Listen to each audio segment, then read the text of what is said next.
Bajo el metal del cielo. 1. El incidente de Erongo, Namibia, 4 de julio de 2028. Eran las 3:12 am cuando el guardia de seguridad Marius Temba reportó un objeto brillante descendiendo en espiral sobre el desierto pedregoso del Parque Nacional Spitzkoppe. En sus palabras, no era una estrella, no caía, flotaba, como si buscara dónde posarse. Durante 9 minutos, el radar de una estación meteorológica cercana mostró una interferencia total. Luego, silencio, y el objeto desapareció. A la mañana siguiente, pastores Herero hallaron una depresión circular de 60 metros de diámetro, con el suelo derretido, pero sin signos de fuego. Lo más perturbador, las piedras alrededor del cráter estaban alineadas como si hubieran sido organizadas por una inteligencia externa. Un dron del gobierno enviado horas después perdió contacto al sobrevolar la zona. Las imágenes recuperadas antes del corte mostraban algo inusual. Una estructura metálica con simetría hexagonal, parcialmente enterrada y con luces pulsantes bajo la arena. 2. Se activa la red Harbor. El avistamiento de Namibia no fue aislado. En las siguientes 72 horas se detectaron interferencias similares en el lago Baikal, Rusia, la región del Tíbet occidental, las selvas de Tamannegara, Malasia y un pequeño poblado en Sonora, México. Los gobiernos negaron cualquier anomalía, pero en la sombra se activó la red Harbor, un acuerdo internacional firmado en secreto por 19 países en 2003 para responder ante contacto físico con entidades no humanas. Uno de sus protocolos, enviar unidades móviles de contención. Uno de sus agentes clave, Elena König, geóloga y piloto de drones, especialista en materiales no identificados, fue enviada directamente a Erongo. 3. Primer contacto visual. Elena llegó el 6 de julio. La zona estaba acordonada por personal militar que se identificaba solo como consultores de seguridad. Al recorrer el área con su escáner magnético, detectó algo bajo tierra. La medición era imposible. La masa del objeto no coincidía con ningún material conocido, pero tampoco podía calcularse su densidad, como si existiera a medias. Esa noche, acampando cerca, Elena observó cómo el suelo dentro del cráter comenzó a iluminarse lentamente, como si algo latiera bajo la arena. Lo filmó, pero al revisar el video en su laptop, la grabación era completamente negra. Solo el audio permanecía, un zumbido rítmico, preciso, como el de una máquina respirando. 4. El objeto sale a la superficie.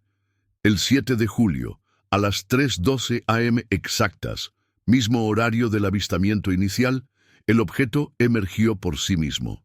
Era un disco plateado con protuberancias simétricas, suspendido a 1 metro del suelo. No tocaba nada, pero el viento no lo movía. Medía unos 9 metros de ancho y su superficie parecía líquida al tacto, aunque era sólida. Elena, en shock, no retrocedió. Uno de los consultores apuntó un arma hacia el objeto. En respuesta, una onda de presión derribó a todo el equipo humano en un radio de 50 metros, excepto a Elena. El objeto descendió de nuevo sin hacer ruido. Elena dijo luego, no era agresivo, era reactivo, como si reconociera mi presencia. 5.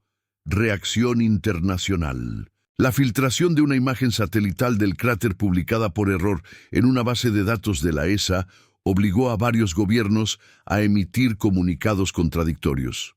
Unos hablaban de pruebas militares, otros de un meteorito. Pero la red Harbor se activó por completo. Agentes de Japón, Canadá y Nigeria fueron enviados a otros puntos calientes para confirmar si los mismos patrones se estaban repitiendo. Lo estaban. En Malasia se encontró un objeto idéntico suspendido dentro de una cueva inundada. En México, campesinos grabaron un disco flotando sobre una milpa. En Rusia, submarinistas detectaron un objeto similar bajo el hielo del lago Baikal, emitiendo los mismos pulsos. 6. El pulso. El 10 de julio, todos los objetos en las diferentes regiones emitieron una señal sincronizada. Fue captada por satélites y repetida por ondas de radio de largo alcance. No era código binario, no era sonido, era una estructura de datos fractal, una especie de mensaje no lineal. Grupos científicos independientes y criptógrafos se volcaron a descifrarlo. Uno de ellos, el Instituto SETI, confirmó lo impensable. El mensaje no era una transmisión, era un modelo físico para construir algo, una forma de replicar el objeto, una plantilla universal, enviada desde los mismos discos. ¿Era una invitación, una prueba o el primer paso hacia algo más? 7. El equipo se divide. Dentro del equipo en Erongo se generaron tensiones. Algunos miembros querían desenterrar el objeto y transportarlo. Otros, liderados por Elena, proponían observar y registrar sin intervenir. Esa misma noche, 2 soldados intentaron colocar explosivos para abrir la estructura. Uno murió instantáneamente cuando su cuerpo fue empujado hacia atrás, con tal fuerza que se desintegró en el aire. El otro perdió la memoria de las últimas 24 horas. Elena, al revisar las cámaras, descubrió que las grabaciones se reescribían solas. Las imágenes se distorsionaban justo cuando alguien se acercaba demasiado, como si el objeto editara la realidad digital para protegerse. 8. Se abre la compuerta. El 13 de julio, Elena decidió acercarse. El objeto flotaba pulsando suavemente. Cuando su mano tocó la superficie, una sección del disco se abrió, revelando un interior oscuro, sin reflejos. Dentro no había controles, ni luces, ni instrumentos, solo una esfera suspendida en el centro, como hecha de niebla sólida. Y un sonido, una voz, pero no en el oído, en la mente.